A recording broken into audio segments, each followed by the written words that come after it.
অন্তরে শুধুই মুখে নয়,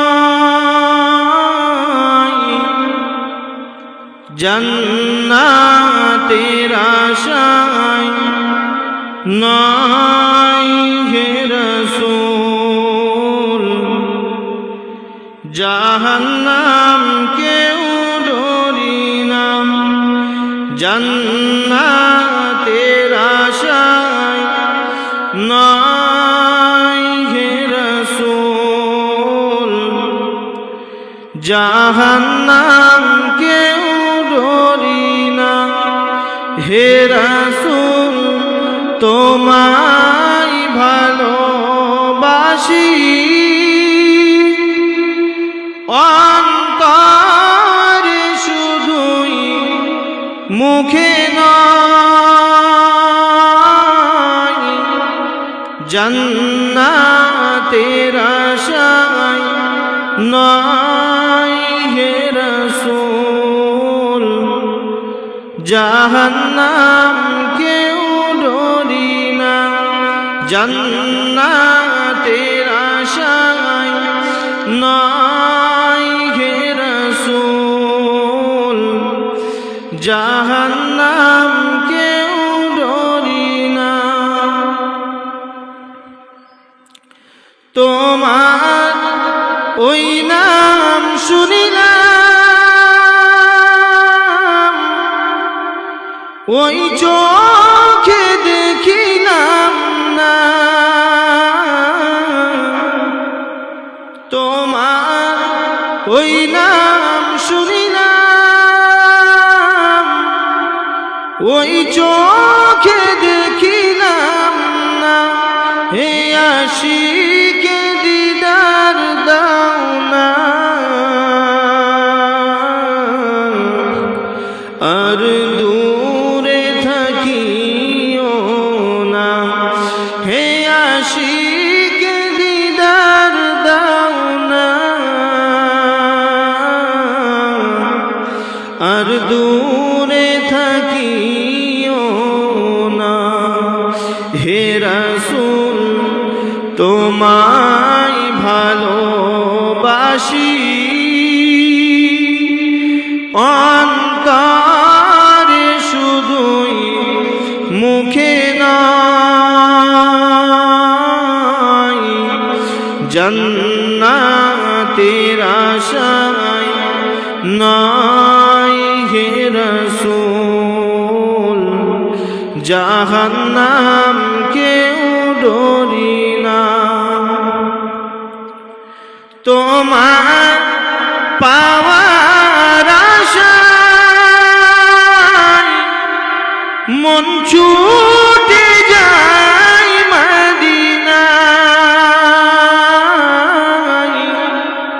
তোমার পাওয়ার আশায়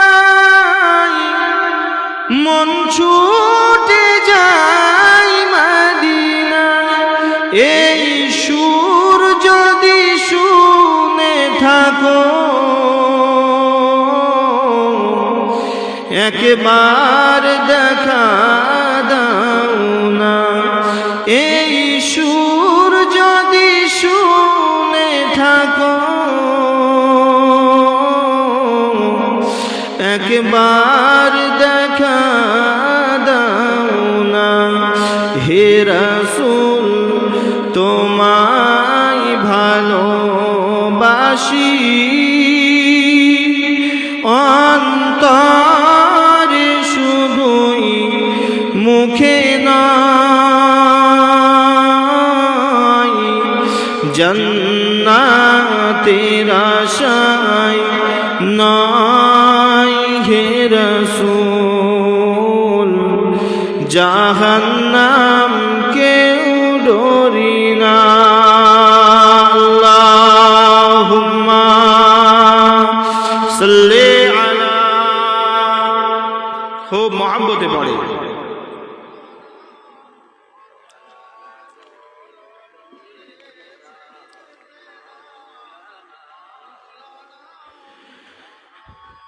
একটু কালমায় জিকির লা ইলাহা ইল্লাল্লাহ, লা ইলাহা ইল্লাল্লাহ, লা ইলাহা ইল্লাল্লাহ, মুহাম্মাদুর রাসূলুল্লাহ, হাসবি রব্বি জাল্লাল্লাহ, মা ফি কলবি গায়রুল্লাহ, নূর মুহাম্মদ সাল্লাল্লাহু লা ইলাহা ইল্লাল্লাহ, লা ইলাহা ইল্লাল্লাহ, লা ইলাহা ইল্লাল্লাহ, মুহাম্মাদুর রাসূলুল্লাহ।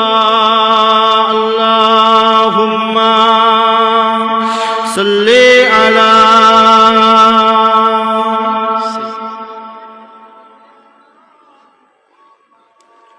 وعلى آله وصحبه.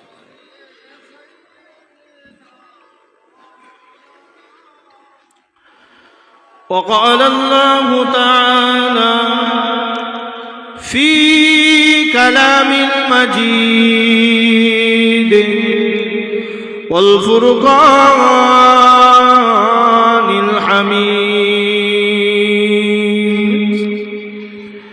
وما خلقت الجن والإنس إلا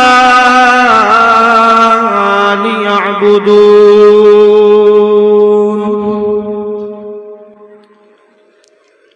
প্যারে হাজিরান মজলিস, আজকে সবার সম্মানিত সভাপতি সাহেব, মুআজ্জাজ মুকাররম উলামায়ে কেরাম, ফুরফুরা দরবার শরীফ থেকে আগত পীরজাদা হযরত মাওলানা মুহাম্মদ কাসেম সিদ্দিকী ভাইজান, আরও পীরজাদা হযরত মাওলানা মুহাম্মদ মুনতাকিম সিদ্দিকী ভাইজান, আমার পরপরই ভাইজানরা তশরিফ আনবেন। মহাসম্মানিত শ্রোতাবৃন্দ, পর্দার অন্তরালে পর্দা নিশিনা ধার্মিকা মা এবং বোনেরা, আল্লাহ তাআলার নিয়ামত, যিনি আমাদেরকে বড় ভালোবেসে বড় মহব্বত করে পৃথিবীর সমস্ত কাজ থেকে বাঁচিয়ে আমাদেরকে আমার আল্লাহ একত্রিতভাবে এমন একটা মজলিসে বসিয়েছেন, যে মজলিসটা সম্পর্কে আল্লাহর রসুল বলছে এটা হচ্ছে জান্নাতের বাগান। সেই জান্নাতের বাগানে বসার মতো তৌফিক আমার আল্লাহ আমাদেরকে দান করেছে।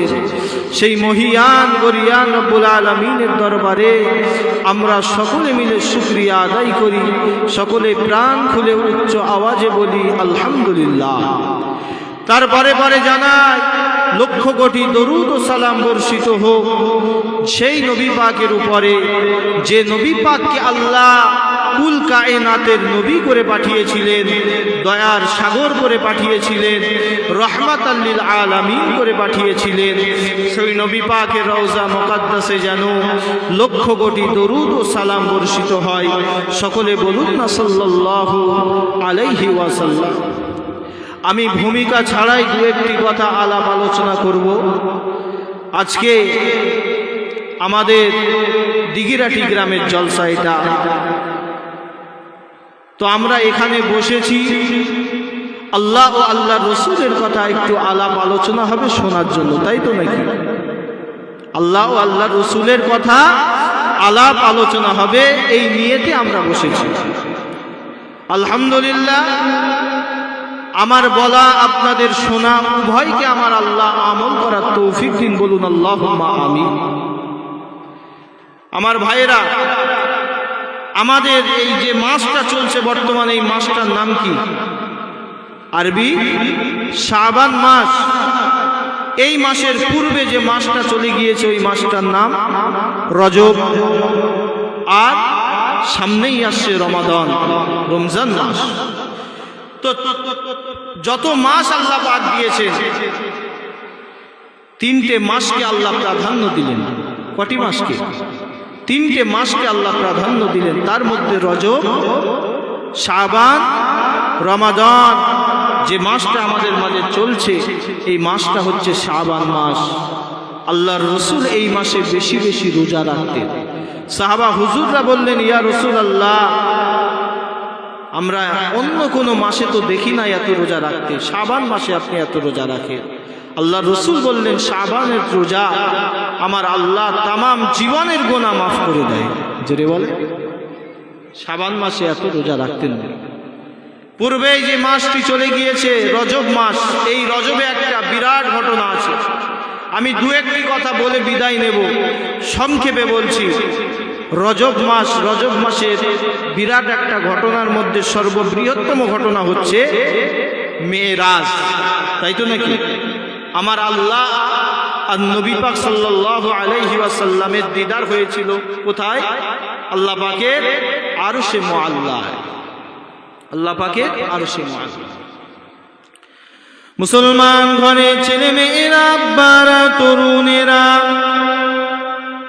এ নবী পাকের প্রেমিকেরা, ইয়া আমার রাসূলুল্লাহ দিওয়ানারা, কোন মাহফিল তোমরা কায়েম করেছো? আমার নবীর মাহফিল তোমরা কায়েম করেছো বাবা। আমার নবীর ইজ্জত সম্মান আমার আল্লাহ কতটা দিয়েছে একটু শোনো।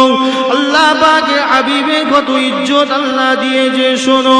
সমস্ত নবীরা আমার আল্লাহকে বলতে লাগলেন, ও রাব্বি আল্লাহ পাক আমাদেরকে নবী করেছেন শুকরিয়া। যদি নবী না করে আখিরি জামানার নবীর উম্মত করে দুনিয়ার জমিনে পাঠাতেন, নবী হয়ে যতটা শুকরিয়া আদায় করেছি, আখিরি জামানার নবীর উম্মত করে যদি দুনিয়ার জমিনে পাঠাতেন, নবী হওয়া থেকে বেশি শুকরিয়া আদায় করতাম।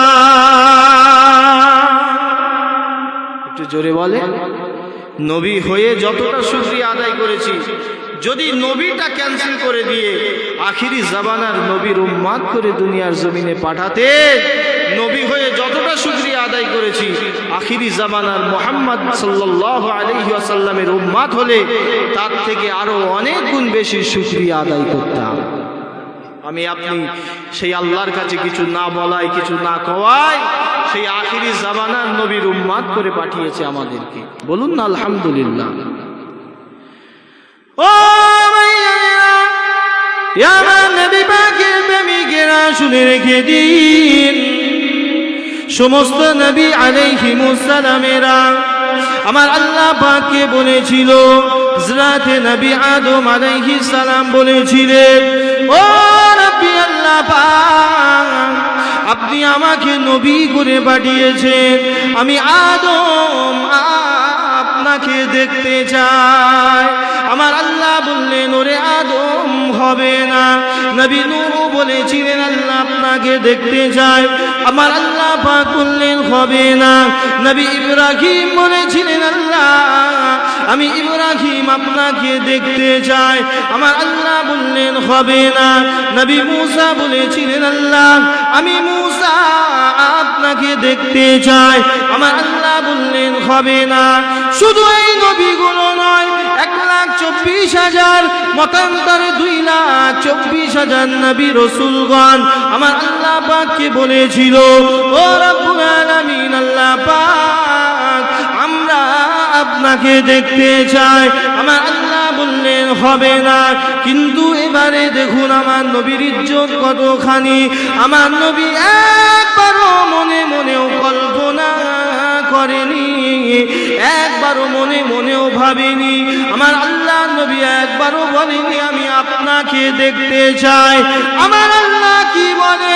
আমার আল্লাহ বলে, এ আমার হাবিব, এ আমার বন্ধু মুহাম্মদ, আমি আল্লাহ আপনাকে দেখতে চাই। জোরে বলেন না সুবহানাল্লাহ। এ আমার বন্ধু মুহাম্মদ, আমি আল্লাহ আপনাকে দেখতে চাই। সমস্ত নবীরা বলছে, দরখাস্ত করছে, আল্লাহ আপনাকে একটু দেখতে চাই। আল্লাহ বলছে, হবে না। আমার নবী দরখাস্ত করেছিল? আমার নবী আল্লাহকে বলেছিল আল্লাহ আপনাকে দেখতে চাই? একবারও বলেননি। আমার আল্লাহ বললেন, এ আমার হাবিব, আমি আল্লাহ আপনাকে দেখতে চাই। কি ইজ্জতওয়ালা নবী আমাদেরকে দিয়েছে। সেই নবীর বেইজ্জতি করে ফেলছি আমরা। কসম খোদা, নামাজ যদি কম থাকে তো জান্নাত পাওয়ার চান্স আছে। রোজা যদি কম থাকে তো জান্নাত পাওয়ার চান্স আছে, আরো যত ইবাদত আছে যদি কম থাকে তো জান্নাত পেতে পারেন। মুহাম্মদ রসুলের উপরে মহাব্বত কম থাকলে জান্নাত হারাম হয়ে যাবে। নবীর উপরে মহাব্বত রাখতে হবে। বুঝতে পারছে? আল্লাহ পাক আমার নবীকে কত ইজ্জতওয়ালা নবী করে পাঠালেন। আল্লাহ নবী সাল্লাল্লাহু আলাইহি ওয়াসাল্লাম মিরাজে গিয়েছিলেন, এই ঘটনা আপনারা সকলেই কম বেশি জানেন। 27 রজব আল্লাহর সঙ্গে আমার নবী দিদার হয়ে যায়। ও ভাইয়ারা, ও আমার দিঘিরাটি এলাকার মানুষেরা শুনে রেখে দিন, আল্লাহ নবী মক্কা শরীফ মসজিদে হারাম থেকে হযরতে জিবরাইল আমিন আলাইহিস সালামের সঙ্গী ছিলেন। জিবরাইল আল্লাহ নবীর সফর সঙ্গী ছিলেন। বাবা বোরাকে চড়ে আল্লাহ নবীকে নিয়ে গেলেন কোথায় জানেন? আল্লাহ নবীকে নিয়ে গেলেন বাইতুল মুকাদ্দাসে, যেটাকে আমরা মসজিদে আকসা বলেছি। মেরাজে সর্বপ্রথম জিবরাইল কোথায় নিয়ে গেলেন? বাইতুল মুকাদ্দাস, মসজিদে আকসা। মসজিদে আকসায় নিয়ে যাওয়া হলো বাবা। বাইতুল মুকাদ্দাস যেটা ছিল মুসলমানদের প্রথম কিবলা। কি বলছি? মুসলমানদের প্রথম কিবলা। প্রথম যুগে মুসলমানরা তো কাবা শরীফের দিকে ফিরে নামাজ পড়তো না, বা ফরজ ছিল না কাবার দিকে ফিরে নামাজ পড়া। মুসলমানেরা মসজিদে আকসার দিকে ফিরে নামাজ আদায় করত, ওটাই ফরজ ছিল। ওটাকে আপনাকে মসজিদে কিবলাতাইন বলে একটা মসজিদ আছে মদিনা শরীফে। আল্লাহ নবী সাল্লাল্লাহু আলাইহি ওয়াসাল্লাম হুজুর আমার মক্কা ছেড়ে দিয়ে যখন মদিনা শরীফে গেলেন, জন্মভূমির একটা মায়া আছে না? না, আপনি যেখানে জন্মাবেন ওখানে আপনি প্রায় 53টা বছর আপনি কাটালেন, ওই জায়গা যখন ছেড়ে দিয়ে চলে যাবেন আপনার কষ্ট হবে না? হবে না? তাও সেই জায়গায় আছে কাবা। আহারে, কাবা দেখলে তামাম জীবনের গুনাহ আল্লাহ ঝরিয়ে ঝরিয়ে ফেলে দেয়। জোরে বলেন না সুবহানাল্লাহ। সেই কাবাকে ছেড়ে আল্লাহ নবীকে চলে যেতে হচ্ছে। আল্লাহ নবী চলে গেলেন, একটুখানি বলবো শুনবেন। মসজিদে কিবলাতাইন, দুই কিবলার মসজিদ। নামাজ ফরজ হলো কিবলা কাবার দিকে ফিরে কবে থেকে? তো আল্লাহ নবী সাল্লাল্লাহু আলাইহি ওয়াসাল্লাম নিজের জন্মভূমি ছেড়ে দিয়ে চলে যাচ্ছেন কোথায়? মদিনা শরীফ। আল্লাহ নবী মদিনা শরীফের দিকে যখন চলে যায়, টুকটুক করে এগোতে থাকে আর কাবা শরীফের দিকে পিছন দিকে দেখতে থাকে। ও ভাইজানেরা, আল্লাহ নবী কাবাকে ভুলতে পারে না, নিজের জন্মভূমিকে ভুলতে পারে না। আল্লাহ নবী টুকটুক করে হাঁটে আর কাবার দিকে দেখে, টুকটুক করে হাঁটে আর কাবার দিকে দেখে। এই রকম ভাবে চলতে চলতে তিনি মদিনা শরীফে পৌঁছে গেলেন বাবা। ও ভাইয়ানেরা, মদিনা শরীফে পৌঁছে গিয়ে অনেক লম্বা ঘটনা আমি সংক্ষেপে বলছি। মসজিদে কিবলাতাইন যারা হজ বা উমরায় গিয়েছেন তারা জানবেন, ওই মসজিদে কিবলাতাইন দুই দিকে কিবলা আছে, এদিকেও কিবলা আছে, এদিকটায়ও কিবলা আছে। এই দিকের কিবলাটা মসজিদে আকসার দিকে ছিল, এই দিকের কিবলাটা কাবা শরীফের দিকে আছে। ও ভাইয়ানেরা, মসজিদে কিবলাতাইনে গিয়ে আল্লাহ নবী সাহাবা হুজুরদের নিয়ে নামাজ আদায় করে। নবী কিন্তু কাবার দিকে ফিরে নামাজ আদায় করেনি। নবী আমার বাইতুল মুকাদ্দাস মসজিদে আকসার দিকে ফিরে নামাজ আদায় করে। সাহাবা হুজুররা আল্লাহ নবীর পিছনে নামাজ আদায় করে। নবী আমার নামাজের নিয়ত খানা বাঁধলেন, সাহাবা হুজুররাও বাঁধলেন। সাহাবা হুজুররাও আল্লাহ নবীর পিছনে ইক্তেদা করলেন, নবী নামাজ পড়াতে লাগলেন। কেন জানি মনে হয় নবীর অন্তরটা কাবার দিকে আছে, নবীর অন্তরটা কাবার দিকে আছে। আল্লাহ নবী কাবাকে ভুলতে পারে না। আল্লাহ নবী 2 রাকাত নামাজ আদায় করলেন, আরো 2 রাকাত নামাজ বাকি। আল্লাহ নবীর মনটা কাবার দিকে ফিরে আছে। হযরতে আল্লাহ পাক হযরতে জিবরাইল আমিনকে বললেন, ও বাবা জিবরাইল, যাও, চলে যাও, মসজিদে কিবলাতাইনে চলে যাও। মসজিদে কিবলাতাইনে গিয়ে দেখো আমার নবী ওই মসজিদে কিবলাতাইনে মসজিদে আকসার দিকে ফিরে নামাজ আদায় করে। আমার নবীর ভালো লাগে না, আমার নবীর জন্য বাকি 2 রাকাত নামাজটা কাবা শরীফের দিকে ফিরে পড়তে বলো। জোরে বলেন না সুবহানাল্লাহ। আমার নবীকে বাকি 2 রাকাত নামাজটা তুমি নামাজ হালাতেই আমার নবীকে ঘুরিয়ে দাও কাবার দিকে ফিরে। নবী মুখ ফুটে বলেছে? নবী মুখ ফুটে বলেননি, মনে মনে চেয়েছে। আল্লাহ খুশি হয়ে গেছে, আল্লাহ কবুল করে নিয়েছে। আমার নবীর জন্য আজ থেকে কাবাকে কিবলা করে দেওয়া হলো। এই জোরে বলেন না সুবহানাল্লাহ। কার জন্যে?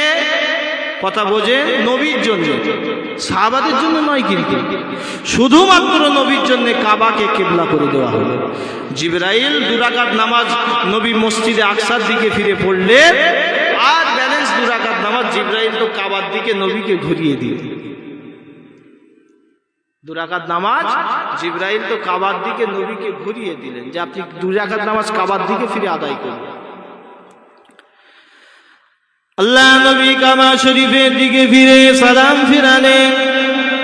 কিতাবের মধ্যে পাওয়া যায় বাবা আল্লাহ নবী সালাম খানা যেই না ফেরালেন, সাহাবা হুজুররা যখন জিবরাইল নবীকে ঘুরিয়ে দিলেন, সাহাবা হুজুররা নবীর ঘোড়া দেখে সাহাবা হুজুররা ঘুরে গেলেন। আল্লাহ নবী বলেছিলেন, এ আমার সাহাবীরা, তোমরা কেন ঘুরেছো বাবা, তোমরা কেন ঘুরেছো? সাহাবা হুজুররা বললেন,